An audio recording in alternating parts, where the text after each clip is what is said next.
ये कहानी एक सच्ची कहानी है जो एक ऐसे लड़के की है जिसने अपनी आसानी से गुजारने वाली जिंदगी को ऐसा गुजारने का फैसला किया जो कोई भी नहीं कर सकता और ना ही इस बारे में सोच सकता है। ये क्रिस नाम के एक लड़के की कहानी है जिसने जब अपनी पढ़ाई पूरी की तो उसके मॉम डैड ने उसे एक नई गाड़ी देने का फैसला किया। पर क्रिस अपने मॉम डैड को कहता है, मुझे गाड़ी नहीं चाहिए, मेरे पास अपनी गाड़ी है। फिर इसके बाद वो अपनी सारी क्रेडिट कार्ड्स, आईडी कार्ड्स, अपने पेपर्स सबको जला देता है और उसके अकाउंट में जो $24,000 थे जो उसके माँ बाप ने उसकी पढ़ाई के लिए जमा किए थे, वो सारे डॉलर्स गरीब लोगों में बांट देता है और अपना बैग उठाकर अपनी गाड़ी लेकर निकल जाता है। क्रिस कहाँ जा रहा था वो खुद भी नहीं जानता था। दरअसल उसके माँ बाप के कम प्यार की वजह से उसका दिल इस रिश्ते से भर चुका था और वो अपनी पुरानी पहचान को छोड़कर ऐसी जगह जाना चाहता था जहाँ पर उसे कोई भी नहीं जानता हो। अपनी गाड़ी को वो एक जगह पर रोकता है और सो जाता है। ये एरिया फ्लडेड एरिया था। रात को जब वो सोता है तो उधर सैलाब आ गया था, उसकी गाड़ी भी फंस गई थी। अब उसे वहीं पर अपनी गाड़ी को छोड़कर आगे का सफर तय करना था, पर वहाँ से जाते हुए वो अपनी गाड़ी की नंबर प्लेट को भी उतार देता है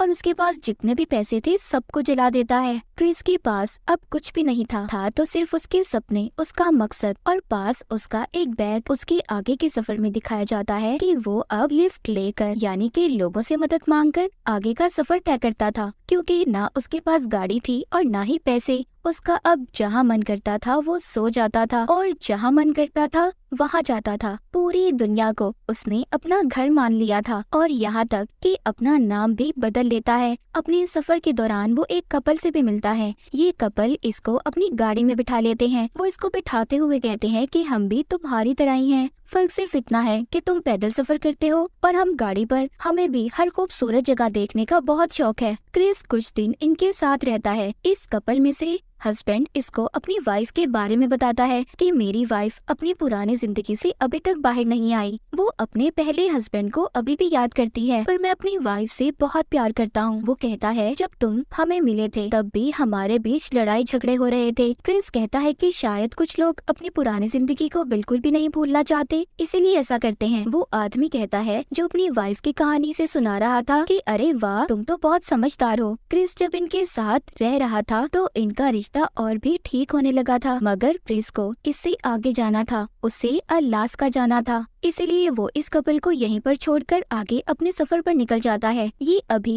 कैलिफोर्निया में था। फिर इसके बाद वो ईस्टर्न साउथ डिकोटा जाता है। इसको आज घर से निकले हुए 2 महीने हो चुके थे। आगे यहाँ पर आकर क्रिस एक आदमी से मिलता है जिसके पास यहाँ पर खेतों के बड़े बड़े कॉन्ट्रैक्ट्स थे। वो आदमी फसल काटने का काम किया करता था। क्रिस भी उसके साथ काम करता है। वो अपनी जिंदगी के मजे में था, क्योंकि वो जो भी कर रहा था वो अपनी मर्जी से कर रहा था। यहाँ से भी क्रिस को जाना था। इस आदमी से वो एक गन बंदूक मांगता है जो उसको शिकार के लिए चाहिए थी, क्योंकि अलास्का जहाँ पर वो जाना चाहता था वो एक जंगल था। पर इस आदमी को किसी वजह से पुलिस पकड़ कर ले जाती है। क्रिस का यहाँ तक का सफर भी खत्म हो चुका था। यहाँ से भी क्रिस आगे निकल चुका था। वो ये फैसला करता है कि आगे एक नदी को पार करेगा, जिसके लिए उसको इजाजत की जरूरत थी। जब वो इजाजत मांगने जाता है तो उधर ऑफिसर कहता है कि तुम अपना नाम लिखवा दो और जब तुम्हारा नाम आएगा तो तुम्हें बता दिया जाएगा। जब वो लिस्ट में अपना नाम देखता है तो उसका नाम 12 साल बाद था। क्रिस देखकर कहता है, क्या मतलब, एक नदी को पार करने के लिए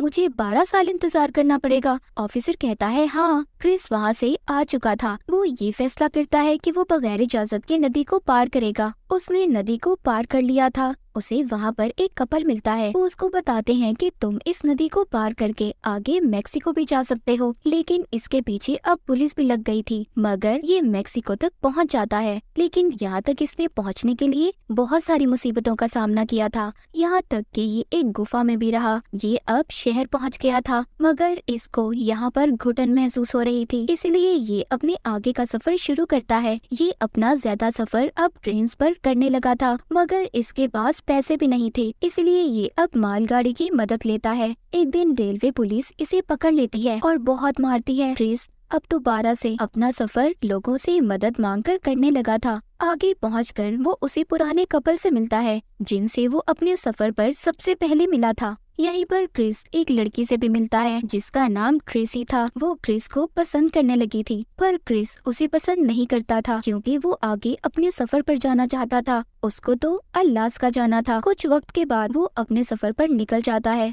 वो एक शहर में पहुंचकर अपना कैंप भी लगाता है। उस कैंप में कुछ दिन रहने के बाद उसकी मुलाकात एक बड़े आदमी से होती है जो एक रिटायर्ड ऑफिसर था, मगर वो लेदर का काम भी करते थे। वो बड़ा आदमी जब क्रिस की कहानी सुनता है तो उसे उसकी कहानी काफी अच्छी लग रही थी। वो ज्यादा से ज्यादा वक्त अब क्रिस के साथ गुजारने लगा था। वो बड़ा आदमी बताता है कि एक कार एक्सीडेंट में मेरी सारी फैमिली की मौत हो गई और मैं बिल्कुल अकेला हूँ। क्रिस अब उनके साथ ही लेदर का काम भी सीखता है। वो अपने लिए एक बेल्ट बनाता है जिसमें वो अपने सफर की हर चीज को बनाता है। क्रिस यहाँ पर 2 महीने रहने के बाद वो ये फैसला करता है कि वो अब अलास्का जाएगा क्योंकि वो यहाँ से ज्यादा दूर नहीं था। मगर वो बूढ़ा आदमी नहीं चाहता था कि क्रिस यहाँ से जाए। वो कहता है तुम मेरे पास ही रहो, मेरे बेटे बनकर रहो। क्रिस कहता है कि मैं आपके लफ्जों की बहुत इज्जत करता हूँ, पर मुझे अलास्का जाना है। जब मैं वापस आऊंगा तो तब हम इस बारे में बात करेंगे। वो अब वहाँ से भी निकल गया था। एक आदमी उसको लिफ्ट देता है और उसको अलास्का के बॉर्डर तक छोड़ देता है और साथ ही साथ उसे जूते भी देता है। कहता है कि इससे तुम्हारे पाँव गीले नहीं होंगे। आखिरकार क्रिस अलास्का पहुँच गया था। ये जब काफी आगे आता है तो ये एक पेड़ की टहनी पर अपनी टोपी को लटका देता है।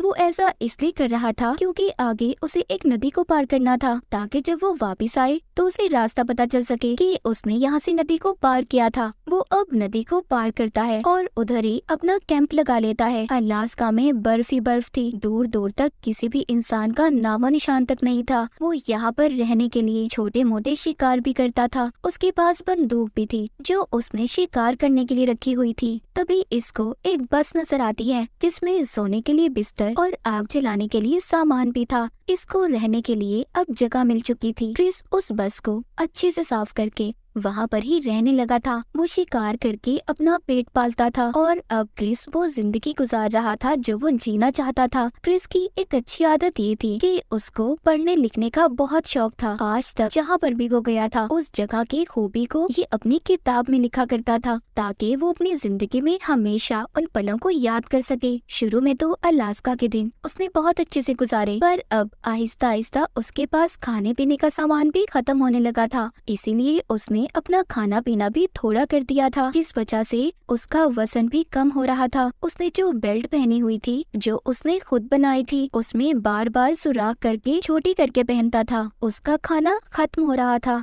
इसीलिए अब वो सोचता है कि वो एक बड़े से जानवर का शिकार करेगा और उसे बहुत दिनों तक चलाएगा। लेकिन जैसा उसने सोचा था ऐसा कुछ भी नहीं होता। उसका सारा शिकार किया हुआ जानवर का गोश्त खराब हो जाता है, उसमें कीड़े पड़ गए थे। उसको यहाँ पर एक बात तो समझ आ गई थी कि कुदरत के आगे किसी की भी नहीं चलती। क्रिस अब ऐसी जिंदगी से तंग आ गया था। उसको एहसास हो चुका था कि असल खुशियाँ तो वही हैं जो अपनों के साथ बांटी जाती हैं। अब वो जब वापस जाने का फैसला करता है तो देखता है जिस नदी को वो पार करके आया था वो अब बहुत बड़ी और गहरी हो चुकी थी। उसको अब वो पार नहीं कर सकता था। जब ये उस नदी को पार करने की कोशिश करता है तो गिर जाता है और मरने वाला था, पर बच गया था। फिर जिसके बाद वो वापस से अपनी गाड़ी में आकर दोबारा से अपने दिन गुजारना शुरू करता है। क्रिस के पास खाने पीने का बिल्कुल भी सामान नहीं था। वो अब जंगली पेड़ पौधों को खाना शुरू कर देता है, जिसके बारे में उसके पास एक किताब भी थी, क्योंकि जंगल में आप हर कोई पौधा नहीं खा सकते।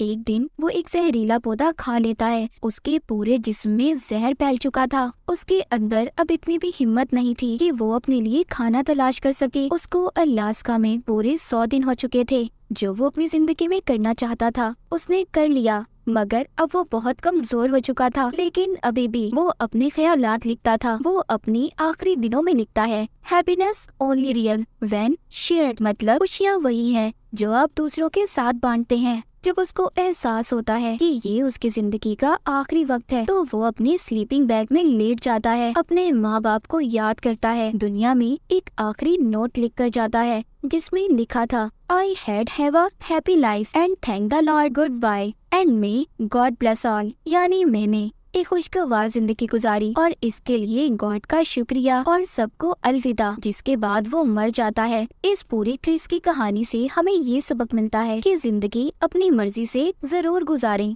पर अपनों के बगैर, खास तौर पर माँ बाप के बगैर कोई जिंदगी नहीं। हर कोई अपनी जिंदगी में कोई ना कोई गलती जरूर करता है, पर हम गलतियों की वजह से किसी को हमेशा के लिए नहीं छोड़ सकते। आखिरकार गलती का नाम ही गलती है। तो इस वजह से अपनों का हमेशा ख्याल रखें, उनको छोड़कर जाने का कभी सोचना भी मत। क्रिस की कहानी में जो आखिरी नोट दिखाया गया वो तो सिर्फ इस कहानी का हिस्सा था, पर असल में उसने अपनी जिंदगी के बारे में लिखा था। मुझे मदद की जरूरत है, मैं बहुत कमजोर हूँ, अपनी मौत के बहुत करीब, मैं बिल्कुल अकेला हूँ, ये मजाक नहीं है, प्लीज मुझे बचा लो। मैंने अपनी जिंदगी के हर रास्ते को खोला है और अब इस शाम में यहाँ हूँ। Thank you Chris McKendall. और इसी के साथ क्रिस की ये कहानी यहीं पर खत्म हो जाती है।